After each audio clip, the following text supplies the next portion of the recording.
Welcome back, First Baptist Church of Trenton. This is your youth pastor, Kyle McQuinn. Welcome back to Discipleship 101. Last week we touched on the poetic books, and this week we will move into the wisdom literature. Wisdom literature is a little bit similar to the poetic books, as it is, artistic in nature, but it is definitely different from poetic books in general. So the three books that are mainly thought of as wisdom lit are Job, Proverbs, Ecclesiastes. Those are the big three, I would say. Again, I see more of Psalms and Song of Solomon more as poetry. Now, there's still wisdom to be had, especially with the book of Psalms. We saw that last time with the Psalms. One of the types of Psalms was wisdom Psalms. And there is a lot of wisdom to be had in Song of Solomon when it comes to how do we go about, the value of a husband and a wife and marriage and all that. So there is definitely a lot of wisdom in that book, but I think that Job, Proverbs, and Ecclesiastes really focus on the wisdom aspect of wisdom literature. So, in order to break down wisdom literature, let me just first off say that this is one of my favorite genres of scripture because of the time that I spent with Dr. Daniel J. Estes at Cedarville University. Just an amazing scholar and an amazing professor as well. Spent a full academic year with him, so 2 semesters. First semester with him was in his class actually called Wisdom Literature, and then the second semester was in his class just on the book of Psalms in general. If I could say one thing about that year with Dr. Estes, especially with wisdom literature, is this. I didn't realize how helpful and how powerful this section is. Because what's interesting is my grandmother actually passed away while I was in wisdom literature with Dr. Estes. And so what's fascinating is we were going through, I'm trying to remember if it was the book of Job or if it was the book of Ecclesiastes. I think it was the book of Job, and that's when she passed. And so I was actually asked by the family, just a huge honor to speak at her funeral and just kind of saying, okay, what kind of wisdom can I bring to the table, especially at such a young age, and really, the book of Job really did quite help with, okay, here's how you navigate through what it is like to believe in God during a time where it's hard to, where it's difficult to believe in Him, whether that is the passing of a loved one, whether that is financial problems, stress at work, and obviously, right now with our country, we've had a bunch of things going on, whether that is the coronavirus, whether that is the social unrest with the passing and murder of George Floyd. And what's interesting is that even though there seems to be no sort of solution or hope, the wisdom literature actually gives a lot of hope when it comes to, okay, who do we trust in when everything seems to be going wrong? How do we combat unrighteousness and evil? The wisdom lit really does kind of focus on that specifically. So we're going to take a look at all three of those books, not completely, but we're just going to see, okay, how is it different from poetry? And then how, especially the book of Job, it sets up as narrative, but then it transitions into wisdom literature.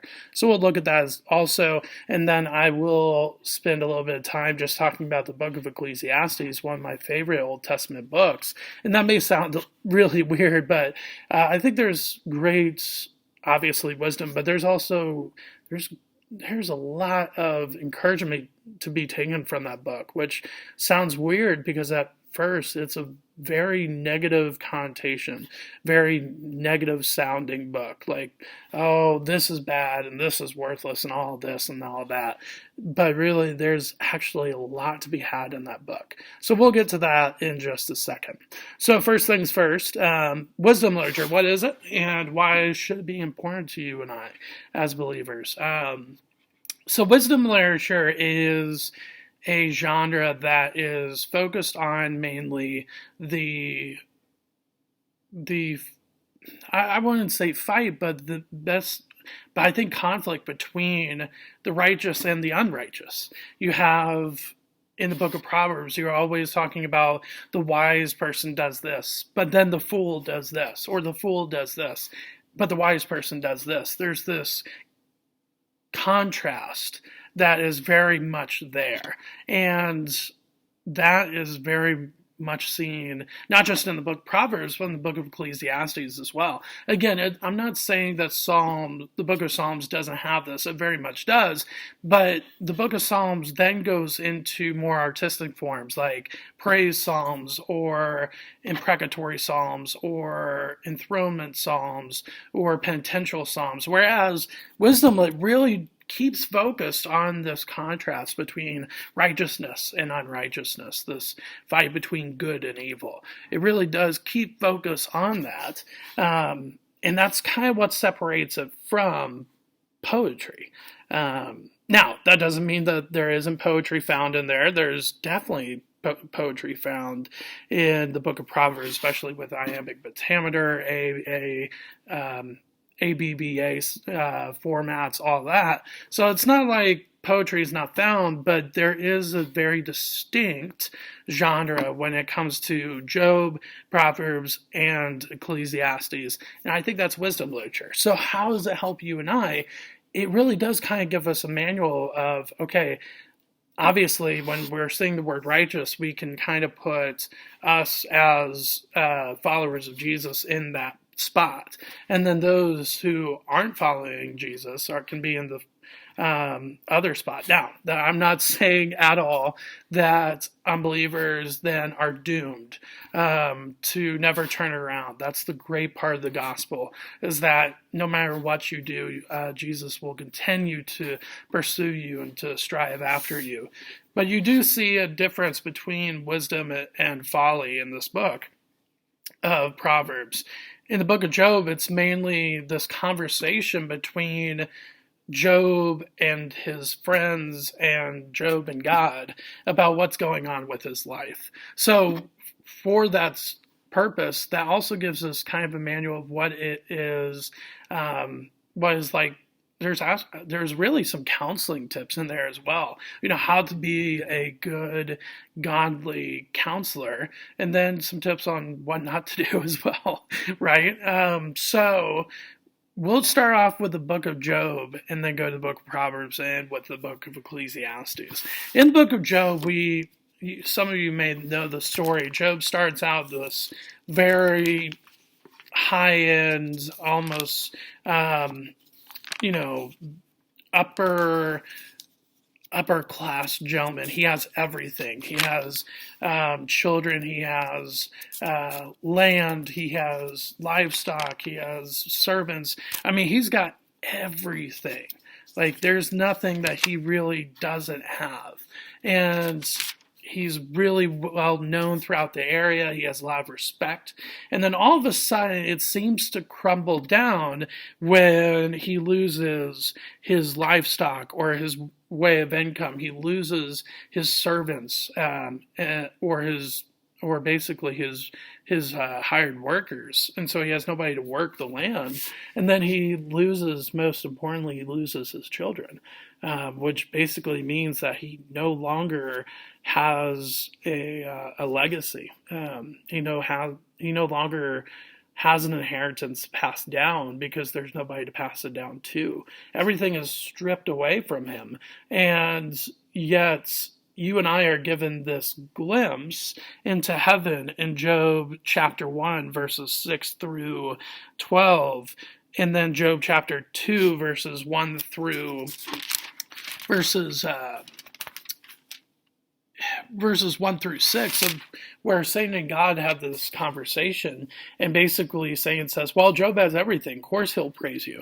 If you take everything away from him except his life, then he will curse you. And so God allows him to. And he does that. So that's the very narrative part of the book. And so then in chapter 3, we start out with this pretty much from Job chapter 3 all the way to the end of the book in Job chapter 42. From chapter 3 through 41, and then 42 kind of goes back to narrative, but Job 3 through 41 a little bit, 42 as well. You have really just conversations all throughout the book. And there is this, very much this cry by Job trying to figure out what's going on with his life. So I'll pick up in chapter 3 so you get the sense of what's going on. After this, Job opened his mouth and cursed the day of his birth. And Job said, let the day perish on which I was born, and the night that said a man is conceived. Let that day be darkness. May God above not seek it, nor light shine upon it. Let gloom and deep darkness claim it. Let clouds dwell upon it. Let the blackness of the day terrify it. That evening let thick darkness seize it. Let it not rejoice among the days of the year. Let it not come into the number of the months. Behold, let that night be barren. Let no joyful cry enter it. Let those curse it who curse the day, who are ready to rouse up Leviathan. Let the stars of its dawn be dark. Let it hope for light, but have none, nor see the eyelids of the morning, because it did not shut the doors of my mother's womb, nor hide trouble from my eyes. So you have this man that has really just lost everything, and he's pouring out his heart and his soul to his friends, and then they speak in turn.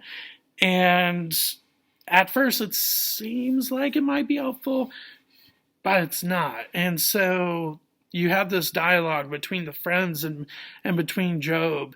And this is where we get some of the wisdom part of it. Or, the friends trying to give wisdom. And let's read some of that. In chapter 4, picking up in verse 7, remember, who that was innocent ever perished, or where were the upright cut off? As I have seen those who plow iniquity and sow trouble reap the same. By the breath of God they perish, and by the blast of his anger they are consumed. The roar of the lion, the voice of the fierce lion, the teeth of the young lions are broken. The strong lion perishes for lack of prey, and the cubs of the lioness are scattered. So you see this difference between those who are innocent and upright and those who are very much troubled and seek after trouble in verses 7 and 8. And that's where that wisdom theme starts to come in. Now, again, the friends don't give the greatest advice because they just assume that Job has messed up and that Job has sinned. But really what has happened is that God is very much allowing these things happen to see if Job's faith is strong. And by the end of the book, it is. And he regains all that he has lost, not just originally, but it's actually multiplied even. And so, but you see that contrast between good and evil. You see that striving to want to be like God and to do the right thing. And let's go to Job 42 and see just, Job's response to God. Then Job answered the Lord and said, this is verse 1, I know that you can do all things, and that no purpose of yours can be thwarted. Who is this that hides counsel without knowledge? Therefore I have uttered what I did not understand, things too wonderful for me, which I did not know. Hear, and I will speak. I will question you, and you make it known to me. I had heard of you by the hearing of the ear, but now my eye sees you. Therefore I despise myself, and repent in dust and ashes. Even though Job had not really sinned, he still was very much convicted by his his doubt and just by his, okay, what is God up to? What is God doing? And yet you see that he really does believe in who the Lord is and what he does. And that really does kind of highlight the second big point when it comes to wisdom literature, is that wisdom literature highlights to us who God is and what he does. And therefore, those who are wise would do likewise. And those that are fools just see how to do that, but instead ignore it and try to do things on their own. So the second book is Proverbs. Proverbs is super helpful. Obviously, first off, the book is 31 chapters, and even in months that have just 30 days, this is still a helpful book. But especially on the months that have 31 days, what an incredible book to have, reading a proverb a day, right? But this is really helpful, and this is very, very much what kind of setup wisdom literature really, really does look like. So let's go to the book of Proverbs. Book of Proverbs.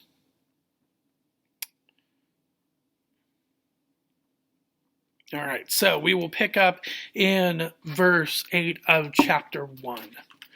Chapter 1, verse 8. Hear, my son, your father's instruction, and forsake not your mother's teaching, for they are a graceful garland for your head and pendants for your neck. My son, if sinners entice you, do not consent. If they say, come with us, let us lie in wait for blood, let us ambush the innocent without reason. Like Sheol, let us swallow them alive, and hold like those who go down to the pit.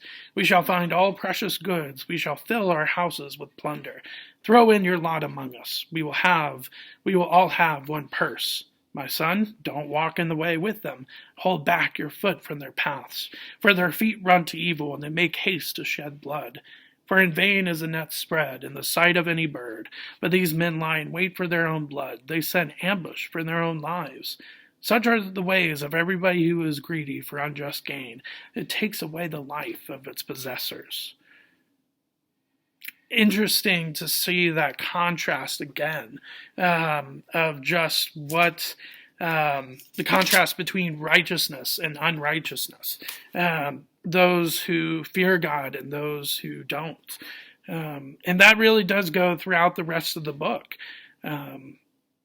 And you see that contrast. So if you're reading in the book of Proverbs, okay, so how do I read the book of Proverbs well? Well, first off, you have to realize it's wisdom literature. It's not something where it's a how-to book on how to live your life, even though it very much is, don't get me wrong, but it is a blueprint of here's the difference between those who follow God and those who do not.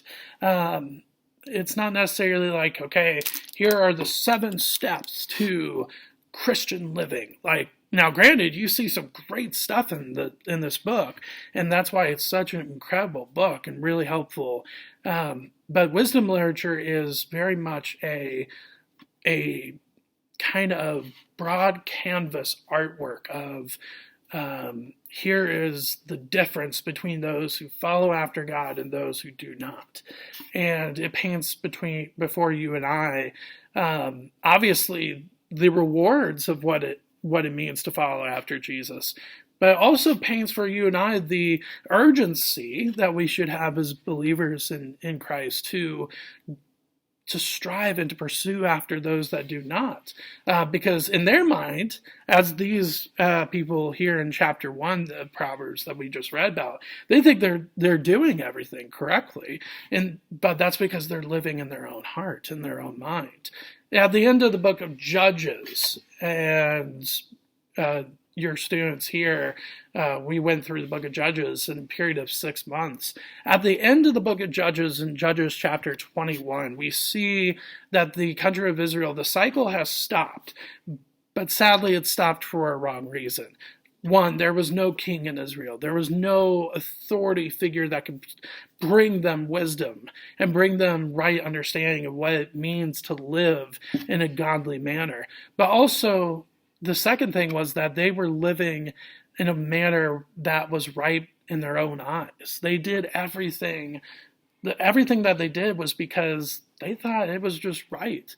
Even though they still had the Ten Commandments in stone, and still had the law that Moses wrote down not too long before, they still they still messed up because they could not see the contrast of what it is like to live in God's obeying God and being righteous, and instead they got swept up in what it was to be unrighteous and to live in folly.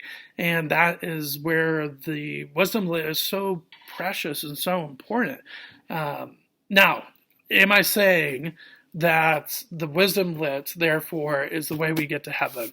Absolutely not. Instead, the wisdom lit points to Jesus, and Jesus fulfills how to live the godly, righteous life.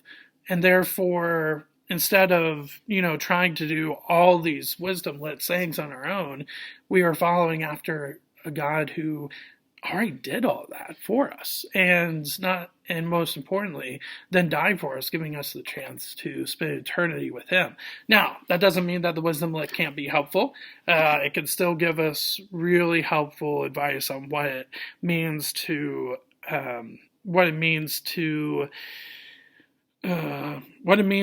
do well when it comes to staying away from, especially for young men, what it means to stay away from moments of temptation with lust, what it means to be a good steward, what it means to honor your father and mother. There's so many good things in the book of Proverbs, and that's why I love the wisdom lit in general, for sure. So the last book of the wisdom lit is Ecclesiastes. This book is so often glanced by because of the way it sounds. It sounds very negative. It sounds almost like it's a depressing rant of a person that has given up on God. And at first, honestly, I thought so too. I mean, it was so kind of Debbie Downer, right? But then the more you look at it, especially what that word meaningless or vain or vanity, what that means in the actual Hebrew is really kind of eye-opening. Now, here's what I want to say about this when it comes to the original Hebrew. One second. Here's what I want to say about the original Hebrew. Ancient Hebrew is extremely difficult. And here's the thing about the ancient languages. Are they important to learn? I think so. Now, granted, I'm definitely a history and Bible nerd, so it kind of, I very much enjoy my time in the original languages. Not everybody does, and I totally get that. Like, it's hard to understand for sure. Now, if you don't know the original languages of Hebrew and a little bit of Aramaic in the book of Daniel, and then for the New Testament, Greek, does that mean we can't read the Bible well? Absolutely not. It actually, it really doesn't hinder you and I from reading the Bible well. Now, obviously, there are some things that we will learn from those that love to learn the original languages that can help us read the Bible better. But when it comes to the original languages, no, you don't. You and I do not have to go and spend hours upon hours trying to translate and to interpret the original Hebrew. Where instead of reading from left to right, we're reading from right to left, and the words look like pictures and scribbles and dots. It's not, that stuff is really, really cool and really important, but it's not something that you and I have to have in order to read the Bible well. For sure. And so when it comes to the book of Ecclesiastes, though, I do want to point out one thing from the original Hebrew that really did kind of break down what this book is really trying to say. Again, let me read chapter 1, verses 1 through 11. Again, just hear the emotion that's in this book, and then you can kind of picture, okay, here's why this book kind of gets a little bit of a negative vibe to it. Chapter 1, verse 1 of Ecclesiastes. The words of the preacher, the son of David, king in Jerusalem. Vanity of vanities, says the preacher, vanity of vanities. All is vanity. What does man gain? What does man gain by all the toil at which he toils under the sun? A generation goes and a generation comes, but the earth remains forever. The sun rises and the sun goes down and hastens to the place where it rises. The wind blows to the south and goes around to the north. Around and around goes the wind, and on its circuits the wind returns. All streams run into the sea, but the sea is not full. To the place where the streams flow, there they flow again. All things are full of weariness, and man cannot utter it. The eye is not satisfied with seeing, nor the ear filled with hearing. What has been is what will be, and what has been done is what will be done, and there is nothing new under the sun. Is there a thing of which it is said, see, this is new? It's been already in the ages before us. There is no remembrance of former things, nor will there be any remembrance of later things yet to be among those who come after. You see the kind of, you almost have to take a breath, right? You almost have to, oh my gosh, is everything just meaningless, right? But again, you have to understand what that Hebrew word for vanity really means, right? And that Hebrew word for vanity actually is the Hebrew word hebel. And what that means is that the Hebrew word hebel means a mist or a vapor. It's temporary. It's actually not completely meaningless. For instance, we go into the book and we see, that there are different times within the year, within a lifetime. And yet, we talk about work as well as a vanity. But yeah, you and I know, especially during the COVID-19 pandemic, that work is important.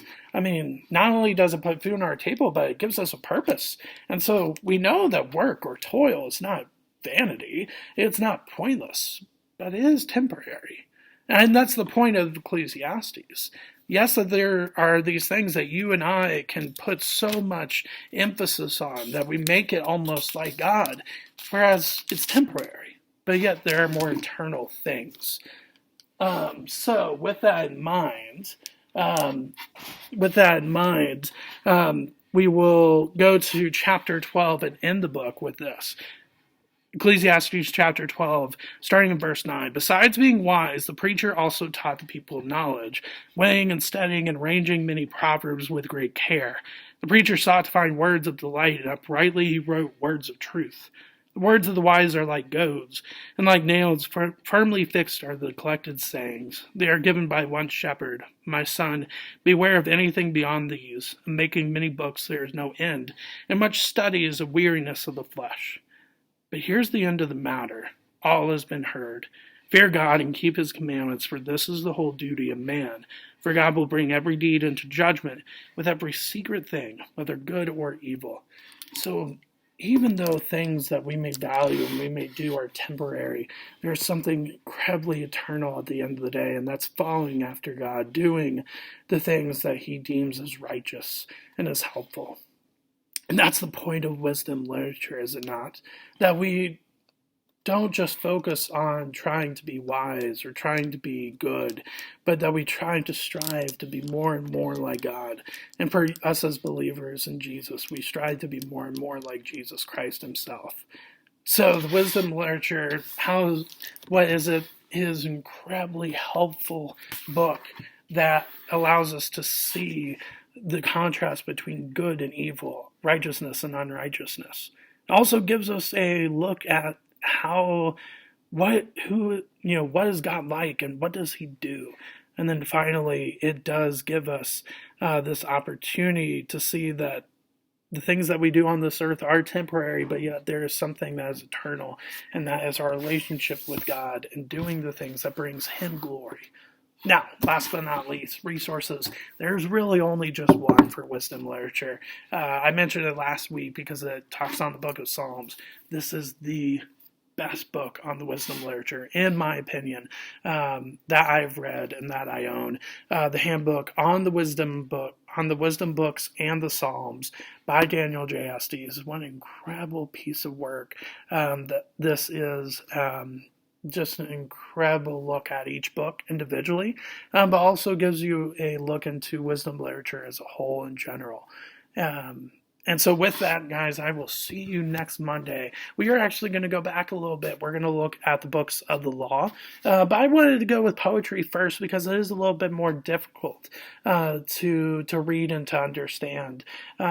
So that's why we passed over the books of the law. So next week we'll look at that. And that really kind of comprises the end of the book of Exodus, all the book of Leviticus, pretty much all the book of Numbers, and pretty much all the book of Deuteronomy. But we'll head there next week, and then we will go from there. So this is Discipleship 101. I will see you all next week.